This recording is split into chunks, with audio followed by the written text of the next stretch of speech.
રાધે રાધે, જય સિયારામ. આપણે શ્રી શ્રી ગયા પ્રસાદ પંડિતજીનું ચરિત્ર ચાલે છે.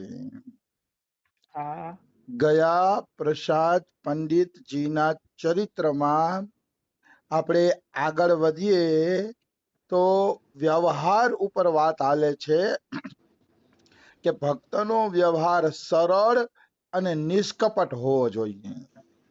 હા જો તમે સરળ વ્યવહાર નથી કરતા તો તમે તમારી જાતને દગો દ્યો છો અને માનવ જીવનને દગો દ્યો છો એમ સાબિત થાય.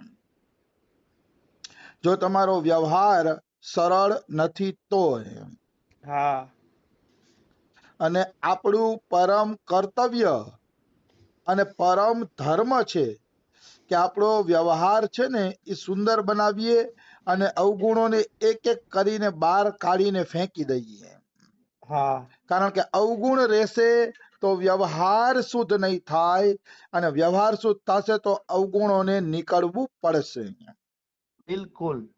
આ બેની આવી સિસ્ટમ છે. એટલે આપણો વ્યવહાર અતિ સરળ, અતિ વિનમ્ર અને અતિ મધુર બનાવીએ. અહંકાર આદિ કન્મેષો એક હું અમારી છાયા તક કો સ્પર્શ નહીં કરી જાય. મતલબ અહંકાર ને આ જે કઈ છે ને એ તો આપણી છાયાને પણ સ્પર્શ ન કરવો જોઈએ. કિયો કરાયો સબ ગયો જબ આયો અભિમાન. અભિમાન આવે છે એટલે કરેલું જેટલું છે ને એ બધું ફોગટ થઈ જાય છે. બિલકુલ. અભિમાનની એવડી તાકાત છે કે તમે જે કઈ કરેલું છે એ બધું એક જ ઘાએ ફોગટ કરી દે છે. હા એટલી અભિમાનની તાકાત છે. એટલે અભિમાન ક્યારેય આવવું જોઈએ નહીં. આવી વસ્તુ છે. અને સદૈવ પ્રેમની વર્ષા જ થતી રહેવી જોઈએ. મતલબ પ્રેમનો વરસાદ વરસે ને એવું જીવન હોવું જોઈએ. अपनी प्रत्येक क्रिया पूर्ण सात्विकी और प्रेम युक्त ही होनी चाहिए. આપણી જે ક્રિયાઓ છે એ સાત્વિક વાળી હોવી જોઈએ અને પ્રેમપૂર્ણ હોવી જોઈએ.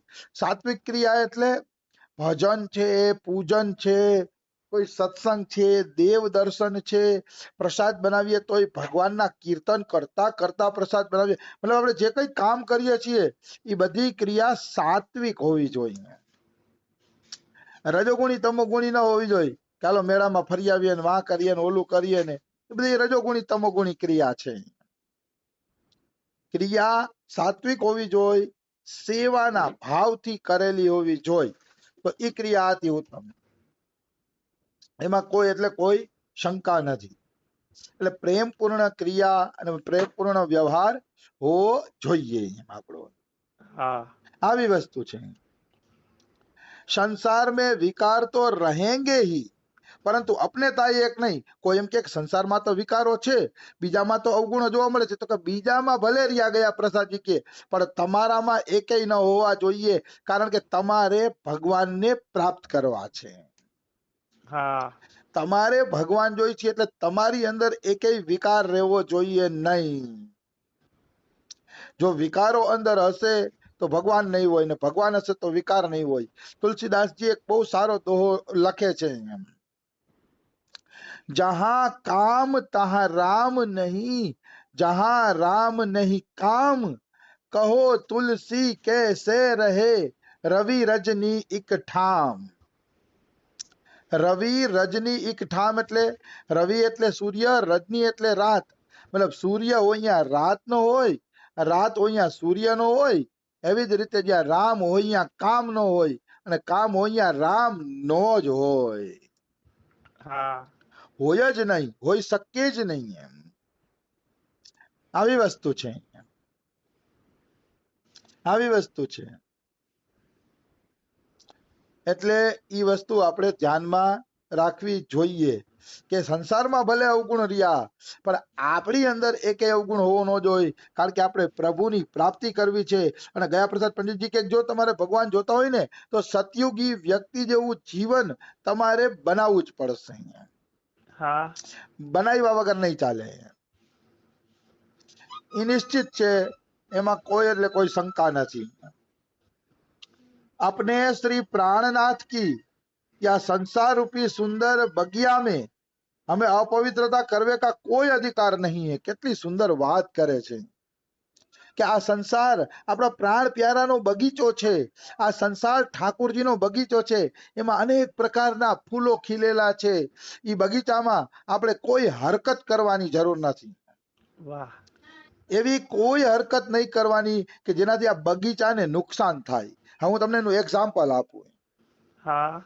માની લ્યો કે હું હાઈલો જાઉં છું અને અચાનક કોઈ ભાઈ મને ટકરાઈ ગયો, થોડોક જ ટકરાઈ ગયો, ભૂલ એની નહોતી, મારી નહોતી ને ટકરાઈ ગયો અને હું એના પર ગુસ્સો કરવા માંડું અને એનું મન મુરઝાઈ જાય, એનું મન દુખી થાય, તો માનવાનું કે આ ઠાકોરજીના બગીચામાં તમે એક ફૂલને મસળી નાખ્યું, તમને અધિકાર નથી. કારણ કે બગીચામાં ફરવા તો જઈ શકો છો પણ ફૂલ તોડવાનો અધિકાર નથી.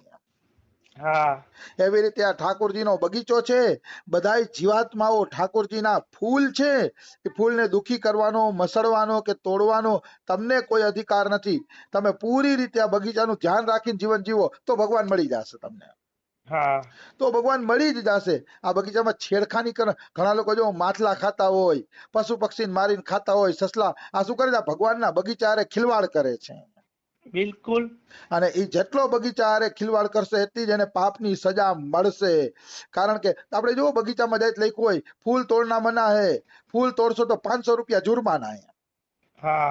એવું લખ્યું હોય 500 રૂપિયા જુર્માના લેસી જો ફૂલ તોડશો તો. એમ ભગવાન પણ જો અહીંયા ફૂલ તોડો છો કે અહીંયા કોઈને દુખી કરો છો કે કોઈ પણ પ્રકારે તમે અનિતિ કરો છો તો એટલું યાદ રાખજો, એનો જુર્માનો તમારે નરકમાં ભોગવવો પડશે. હા. એ જુર્માનો તમારે નરકમાં ભોગવવો જ પડશે. કોઈ તમને બચાવી નહીં શકે. આવી વસ્તુ છે. એટલે પશુ પક્ષીને મારીને ખાવા કે કોઈને દુખી કરવા આ બધું ભગવાનના બગીચામાં રંજાડ કરવા જેવું છે. હા. એમાં છલ કપટે આવી જાય હો. ઘણા ધંધાવાળા છેતરી લેતા હોય, નોકરીવાળા નોકરી નો કરતા હોય, એ બધું ભગવાનના બગીચારે રંજાડ જ છે. હા. નોકરીવાળા હરકી નોકરી નો કરે, ધંધાવાળા ગ્રાહકોને છેતરે, એ બધું કાંઈ તમે ભગવાનની નજરમાંથી નહીં બચી શકો. આ ભગવાનનો બગીચો છે. ધંધો કરો તો ઈમાનદારી પૂર્વક કરો અને જેટલો લાભ મળે એટલો જ લાભ લ્યો. વધુ છેતરવાની કોશિશ ન કરો, નહીતર એક જીવને છેતરશો ને તો આ ભગવાનના બગીચામાં છેડખાની છે. એમ થોડું હેલું છે. માનવ સમજતો જ નથી. દાખલા તરીકે હું એક વિડીયો જોતો હતો એન્ટાર્કટિકા ખંડનો. તો એન્ટાર્કટિકા ખંડની અંદર ઘણા વૈજ્ઞાનિકો હવે પોતાના તંબુ લગાવ્યા છે સંશોધન કરવા માટે. પણ એ લોકો શું કરે છે? અહીંયાની પેગ્વિન અને માછલીઓને ખાય છે. કારણ કે અહીંયા વૃક્ષો થતા નથી. પૂર્ણ રીતે બરફ જ છવાયેલો છે આખા ખંડમાં. એટલે અહીંયા છે ને વૃક્ષો નથી થતા. એટલે એ લોકો માછલા અને પેગ્વિન ખાઈ જાય. આ શું છે? ન્યાય એ રંજાડ કરવા માંડ્યા. ન્યાય જીવોને શાંતિથી જીવવા ન દેતા. આ મનુષ્ય એવું એક દુરાચારી પ્રાણી છે ને કે જ્યાં જાય છે ને ત્યાં કોઈને શાંતિથી જીવવા ન દેતો. પણ એની સજા એને નરકોમાં અવશ્ય મળે છે. નિશ્ચિત. એમાં કોઈ એટલે કોઈ પણ પ્રકારની શંકા નથી. એટલે જ્યાં જ્યાં પ્રાણીઓ શાંતિથી જીવે છે ને ત્યાં પ્રાણીઓને પણ આ લોકો માણસો શાંતિથી જીવવા નથી દેતા. હા. આ બધું ભગવાનના બગીચામાં રંજાડ છે. અને એ રંજાડનું પરિણામ આપણે જોઈ છીએ ને. એ રંજાડનું પરિણામ આપણે જોઈએ પણ છીએ કે જેમ પેટ્રોલ ડીઝલ ના કારણે આપણે વાતાવરણ બગાડીએ છીએ, તો ભગવાનનું પહેલે જે પ્રાકૃતિક વાતાવરણ હતું એ પ્રાકૃતિક વાતાવરણ અત્યારે નથી. હા. આજે ગરમી વધતી જાય છે, ઠંડી વધતી જાય છે, ઋતુનું બેલેન્સ બગડી ગયું છે. એ ઋતુનું બેલેન્સ શું કામ બગડી ગયું છે? તો કે આ ભગવાનના બગીચામાં માણસોએ ખિલવાડ કર્યો છે. હા. એટલે ઋતુનું બેલેન્સ બગડી ગયું છે. કારણ કે પેટ્રોલ ડીઝલના ધુવાણા એટલા કાયદા અને રિસર્ચ કરવા માટે એરોપ્લેનો છોડ્યા ને ઓલું છોડ્યું ને આકાશને બગાડી નાખ્યું. હા. આ બધું ભગવાનના બગીચારે રંજાડ છે. અને એનું ભયંકર પરિણામ એ મનુષ્ય ભોગવવું પડશે. ભલે મનુષ્ય એમ માને છે કે અમે શોધ કરીને આગળ નીકળી ગયા. હા. અરે શોધ કરીને આગળ નથી નીકળી ગયા. તમે ભગવાનના બગીચાને બગાડો છો અને એની સજા તમને અવશ્ય મળશે. નિશ્ચિત મળશે. કોઈ એમ કે શું શોધ ન કરવી? એમ તો કે શોધ કરવાનો બધાયને અધિકાર છે, પણ ભગવાનના બગીચાને બગાડવાનો અધિકાર કોઈને નથી. હા. શોધ એવી કરો કે માનવ જીવનનું કલ્યાણ થાય એવી શોધ કરો. આ બંદૂકો ને દારૂ ગોળો ને આ તે નાની શોધ કરવાથી શું વળવાનું છે? હા આવી વસ્તુ છે. છોડો, આપણે બીજા વિષય ઉપર વયા ગયા. આ બગીચાની વાત આવી ને તો મને પછી પાવર આવી ગયો, એટલે આટલું બોલાઈ ગયું એ. કારણ કે આજથી 100-150 વર્ષ પહેલા, 200 વર્ષ પહેલા આ સંસારનો બગીચો આટલો બગડેલો નહોતો. હા જયારે મોટરોની ને એરોપ્લેનોની એની શોધ નહોતી થઈ ને, ત્યારે આ દેશ બધા પવિત્ર હતા, જંગલો હતા, વરસાદ પણ ધોધમાર થતો, ત્યારે આટલો બગડેલો નહોતો આ દેશ. બિલકુલ. હવે બધું બગડી ગયું છે, ખલાસ થઈ ગયું છે. એવી વસ્તુ છે. ભવિષ્યમાં સંસારમાં રહેવું પણ જોખમ થઈ જશે. ગરમી એટલી પડશે, ઠંડી એટલી પડશે કે મનુષ્યને રહેવું મુશ્કેલ થઈ જશે. હા આવી વસ્તુ છે. ભગવાને સંસાર રૂપી બગીચો બનાવ્યો છે તો એને હાંચવીને હાલવું જોઈએ. એ પ્રત્યેક મનુષ્યનું કર્તવ્ય છે. એમાં જે ભજન કરે છે ને, એ તો આ બગીચાને હાંચવીને હાલે છે, એ મેં જોયું. હા ભજન કરશે ને, એ જોજો કોઈ નુકસાન નહીં કરે, નહીં કોઈ વ્યક્તિને દુખી કરે, નહીં આવી શોધખોળમાં કઈ પડશે, પોતાનો પ્રભુ સાથે મસ્ત રહેશે. બસ હા પ્રભુ સાથે મસ્ત રહીએ ને, એ જ સાચું જીવન. કાલે રાધાષ્ટમી હતી તો આખો દી હું ઘરની અંદર જ રહ્યો. કોઈ ઉત્સવમાં જવાની ક્યાંય ઈચ્છા જ નહોતી થતી. ઘરે હતો, થાય એટલા જપ કર્યા, થોડીક ઉદાસી હતી, પડ્યો રહ્યો, ક્યાંય ગયો નહીં. મેં કીધું કાં તો પ્રભુમાં મસ્ત રહેવું છે અને કાં તો એકલું પડ્યું રહેવું છે, બાકી સંગ કાંઈ કરવો નથી. એવું મને જ નહોતું થતું કાલે. હા સંગ કરવાનું કે ક્યાંય જવાનું, મને એમ થતું હતું કે એક દી રેસ્ટ મળ્યો છે તો હું તો મારો માનસિક સુકૂન જ લઉં એમ. હા પછી મારે છે ને રેસ્ટ ન હોય, સતત કામ રહેતું હોય, એટલે કાલે મેં પછી રેસ્ટ જ કર્યો હતો. અને જેટલું થયું એટલું મનથી કરવાની કોશિશ કરી. મને માનસિક બધું કામ કરવું બહુ ગમે. હા એવી વસ્તુ છે. તો પ્રભુનો આ બગીચો છે, એને અપવિત્ર ન કરવો જોઈએ. આમાં અપવિત્ર એટલે મેં હમણાં જે વાતો કરી એટલું જ નહીં હોય ને. અપવિત્ર એટલે કોઈ પણ વ્યક્તિને ખરાબ નજરથી જોવી તોય બગીચો અપવિત્ર બને છે. હા કોઈ પણ વ્યક્તિને ટેઢી નજરથી જોવાથી બગીચો અપવિત્ર બને છે. આમાં કેટલું લાંબુ લિસ્ટ છે, પણ હવે એ બધું તમારે વિચારી લેવાનું થોડું. પછી કહે છે, समस्त जड़ चेतन के साथ व्यवहार करते समय यही ध्यान रखे कि मैं तो अपने जीवन धन के साथ ही व्यवहार कर रहा हूं. જ્યારે તમે કોઈ વ્યક્તિ હારે વ્યવહાર કરો ને, ત્યારે બે વાતો ધ્યાનમાં રાખવાની. હું મારા ભગવાનનો છું અને આ પ્રત્યેક વ્યક્તિમાં મારો ભગવાન રહેલો છે. હા આવો ભાવ રાખવો. જો આવો ભાવ રાખશો ને તો વાંધો નહીં આવે. આવો ભાવ રાખશો તો વાંધો આવશે નહીં.